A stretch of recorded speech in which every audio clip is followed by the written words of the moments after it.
Hi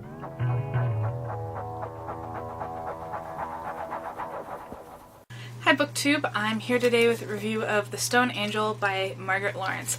As you can see, I really enjoyed this and tabbed a whole lot of pages on there. So, what is this book about?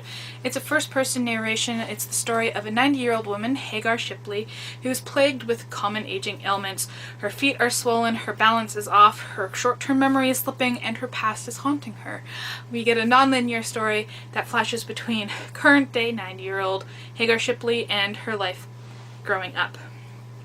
This is a story about Canada, about the Depression, about making your own decisions, about pride and prejudice and consequences, and it's a book about women.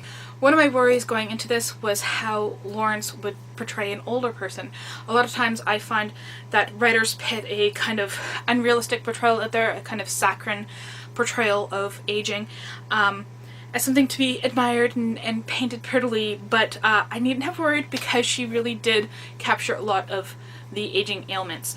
You know, we have a 90-year-old woman who has arthritis, who has balance issues, who has incontinence and constipation and swollen ankles and, you know, things that happen when you reach 90 years old. Now this is a character-driven novel, so I'm going to talk about the character of Hagar Shipley. She's one of those unlikable characters that I personally really love. She's at times laughably blind to her own faults. She's stubborn and resentful of everyone around her and won't let herself be happy. But still, she's someone that you root for, someone who rages against the dying of the night and strives for independence and, most importantly, correct grammar. She's a stalwart feminist without declaring herself so. She strives from a young age to establish herself as independent and different from the men in her life, whether they be her father, husband, sons, or priests.